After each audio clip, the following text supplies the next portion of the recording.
everybody, Whitney LaBrie here, and this is going to be part 2 of my collaboration with Lesley at Will and Row Arts. Now, you may have noticed my amazing 80s bangs. It took me forever to get them at this height, actually.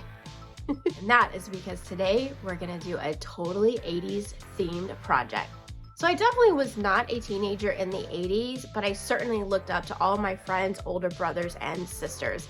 I definitely wanted the big bangs, and so I did do that. And if you look down here, if you remember, we called it a tight roll where I lived in Texas. I don't know what you maybe had called it where you lived. Let me know in the comments below. Now, when Lesley said, Whitney, would you do 80s themed? I was like, yes. And then she said, would you do like a television and some other 80s themed types of items? And I said, yes. And then she said, Whitney, will you do it in half scale? And I was like, sure.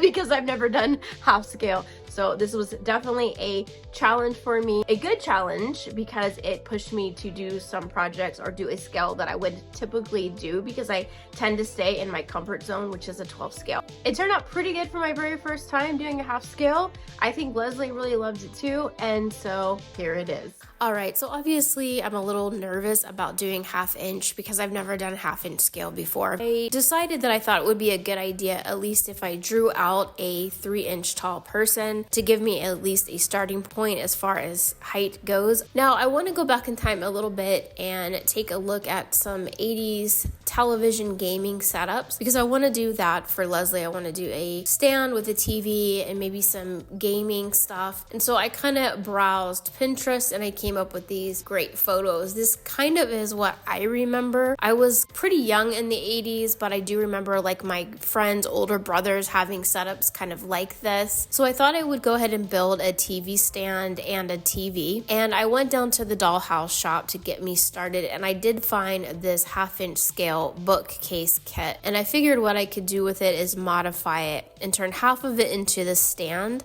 and then half of it I'll use for making the television set. So I pulled out all of this wood, and there does seem to be maybe a couple kits mixed in this one. I'm going to take these wood pieces here, this back piece, and what was going to be a bookcase, like I said, I'm going to now kind of chop this up and make it into a television stand. Prior to gluing it, I did take my furniture repair pen here in a dark walnut, and I did stain all the pieces, then glued them together. As you saw in those photos, and also kind of how I remember it, dark walnut was kind of a in color at the time for wood, and so a lot of the furniture was that color. And then I kind of made it look like a little tiny TV stand that can hold a VCR, and then on the bottom I want to put some VHS tapes and maybe a couple little gaming cartridges as well. Now for the television, I'm going to use the other part of the back of the bookcase and then some of the side pieces. I'm just making sure that I have the correct measurements. I did actually reach out to Ara from Bentley House, and I was kind of like, ooh, I'm kind of nervous about this. So she was kind enough to send me a couple measurements and some pictures of a half-scale television that she has, and that kind of helped me get me started, and at least got rid of my jitters as far as building the TV. So here's my breakdown. I've got the back, I've got the two sides, and then I've got the front. The front is a piece of balsa wood that I'm going to be cutting out. And the TVs, of course, of the 80s were very boxy. I do remember that. I remember that they were also incredibly heavy, and they had quite a back to them. And so I'm going to add some of those elements to this television. Now, first, I'm just going to take my little stand and I'm going to put my little man next to it, and then add basically the skeleton of my TV box and stand them next to each other to make sure that I'm on the right path here. And that looks about right, because the TV stand is quite low because you would be sitting in front of it, and so the stand is not very tall, and so I think that this is pretty accurate. Now I've cut out the front portion of my TV, and it's looking pretty good. I do want to have a black front television, and so I'm going to paint that, but of course I just want to double check my measurements. And then I am going to have an Atari and a gaming station, and so what I want on the television is an Atari game. And while there were many very popular ones at the time, I'm going to go with a Pac-Man video game for the television set, just because I think that that's a really recognizable game even now, no matter how old you are. I think you know what Pac-Man is. And so I'm going to just print up a Pac-Man game, and then I'm taking some trash plastic plastic here. This is the cover to the Christmas lights that I purchased, and I'm going to cut out a piece of that plastic, and that's going to be my television screen. Now for the outside of the box, originally I had stained it the same color as walnut, but for some reason in the 80s, we loved a fake or faux wood finish. I remember refrigerators came like that, dishwashers came like that, televisions came like that too. So I cut this piece of scrapbook paper that looks like a piece of wood, and I'm going to go ahead and glue that to the outside of the television so it does give it that wood laminate look. Now that that's all in place, I am going to grab my beads, and I'm going to find some really small beads, and I want those to become the turn knobs for the television. And I do recall only having 2 knobs. I don't think we had a remote. I was the remote. And then I'm going to take this large paper clip and some of my additional wood pieces that I have left over from the bookcase, and I'm going to build up the back of the TV. All right, so I've added my antennas, and I've added a little bit to the back, and I also did paint that black to match the front. So our TV is basically complete. So I found this photo on Pinterest, and I really think that this summed up several Christmas mornings of getting the Atari. And then look at this kid's face. He almost looks more excited than the older brother that looks like he's getting the new Atari. So this is the actual Atari right here, and it has that very kind of distinct shape. And then I did find these really fun old ads for Atari, and I saw, of course, Indiana Jones. I had to show that one, and then I found this other one, this ET one as well, with the very infamous joystick with the one red button. So I want to make sure to show that to you and then include those elements into our Atari today. So I've never made an Atari, obviously, and I certainly haven't made it in this scale, but I am going to do it out of polymer clay. I think for longevity, that's probably going to be the best bet. So I'm just starting off with some of my black polymer clay, and I'm going to shape it as best I can into an Atari shape, just making sure that I'm getting the edges and everything correctly. And then I'm going to cut the sides at an angle to kind of give it the same shape that we see in the Atari photos from earlier. I'm going to add a top on as well to get the gaming board at the top where the switches would have been. And then once I have all of that in place, I am taking a little bit of my brown polymer clay. I'm going to add that to the front of the Atari to give it the wood grain front. Like I said, in the 80s, we really loved us some wood grain finishes.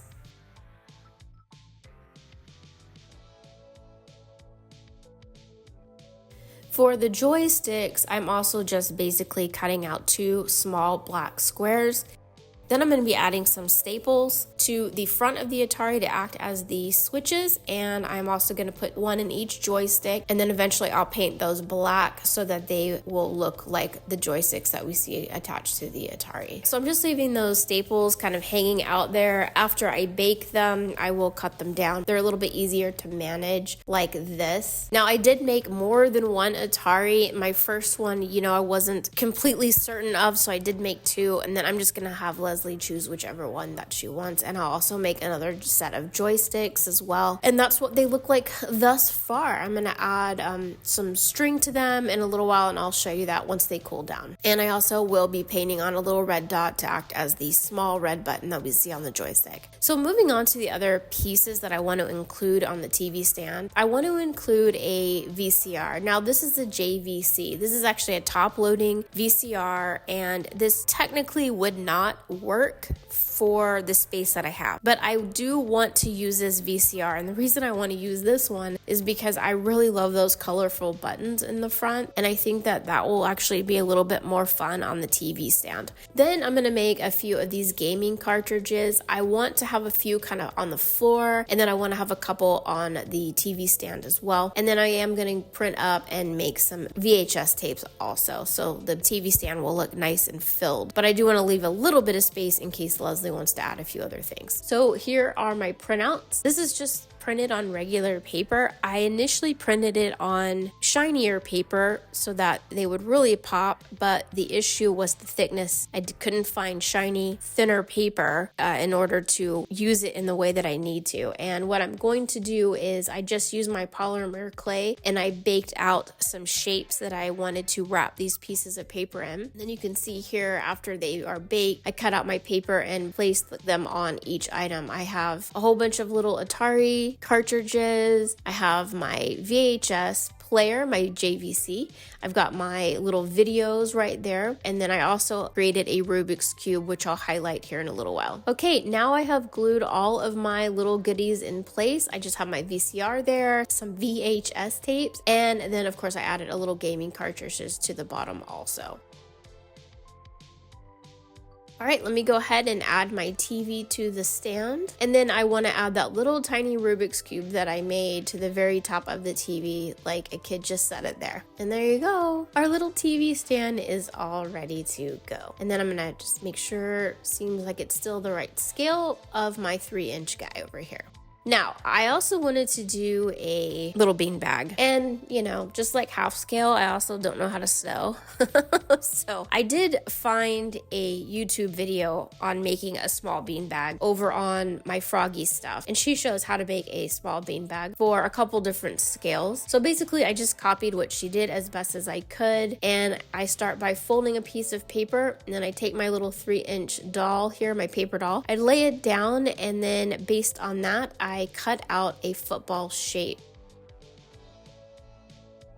And that ultimately, that paper football shape is going to be my stencil for my fabric. So the fabric I chose, of course, as you can see here, is this bright blue MTV pattern. Fluorescents were also a very hot color in the late 80s. Everyone was running around wearing fluorescent. I guess we all just really wanted to be seen. And so I'm going to cut out about 5 football shape patterns. And from those football shape patterns, I'm going to take 2 of my football shapes. I'm going to put them good side to good side, and then I'm going to start sewing one side of them. Then once that one side is sewn, I'm going to take another shape, a little football shape, of course, putting that good side down and sewing that also until all of them are sewn together. And then it kind of has like this little accordion feel to it.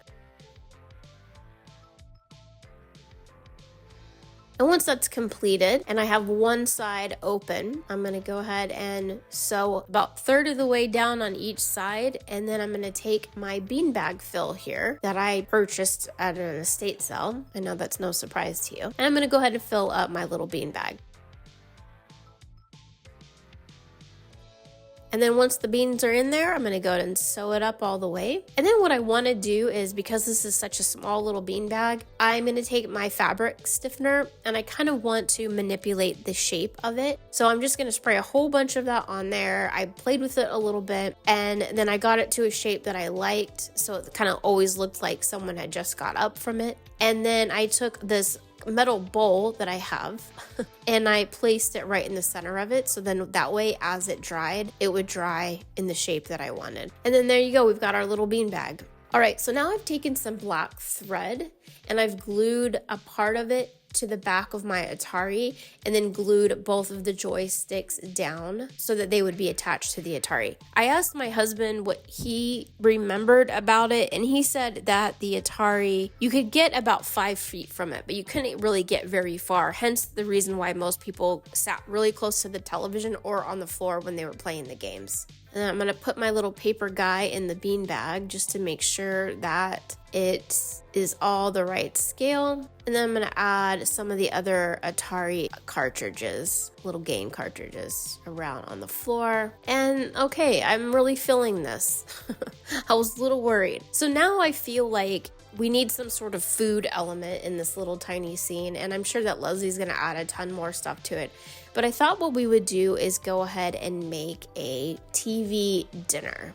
And the way I'm going to do this is I'm just starting off by using some of my leftover polymer clay that's like kind of a weird color here. And what I did was I just pounced in with my little tool what almost looks like a little cat paw print right there.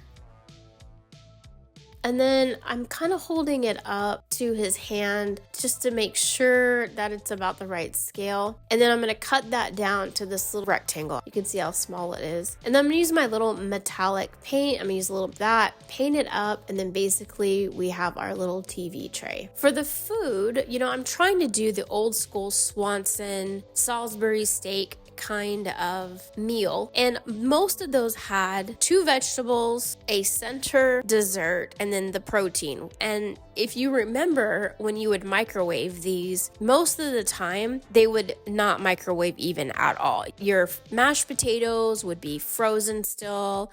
maybe the vegetable, which was always a pea and carrot and corn combo. That would be okay, but who cares, because no one ever ate it. And then your hot apple pie dessert in the middle would be like lava, like burn your tongue right out of your mouth hot. And so I wanted to do that exact combo here. So you can see when I filled the meal, I see how that little dot on the edge of that razor, that is the amount of polymer clay that I was using.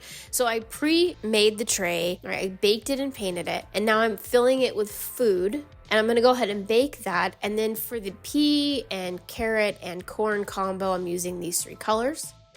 For the mashed potato butter, here are the colors I used. For the Salisbury steak, I did the milk chocolate and then added some faux grill marks, of course, as it would have come. And then I'm gonna diamond glaze it once it's completely finished. And then what did I use to paint with? I used a toothpick because it is quite small. And then there is my little tiny TV dinner. All right, and it is really small, you guys. It fits in the hand of my paper doll here, but I kind of feel like it might be a little too small. Let me pause here real quick and just let you know that I shipped everything to Lesley, and then a couple days later, I decided I needed to make a larger one. So I did make a larger, slightly larger TV dinner and then sent that out to her as well, and this is what it looks like. You can kind of see the smaller one and the larger one side by side, and you can tell that it's a little bit bigger, and I think the second one is a more accurate scale for our little man. And if the doll, of course, is a smaller doll for a 1/2 inch, like a teenager or a small child, I think this would still be the correct scale. But that's it for today, you guys. I hope you enjoyed this little blast from the past. I know I certainly did. Did remind me a lot of my childhood. So definitely jump on over to Lesley's channel at Will and Row Arts and check out how she uses these 80s themed little minis. Let me know what you thought in the comments below. Love to hear from you. Thank you so much for taking the time to hang out with me this week. Hope you have a great weekend, and I'll see you next time. Bye.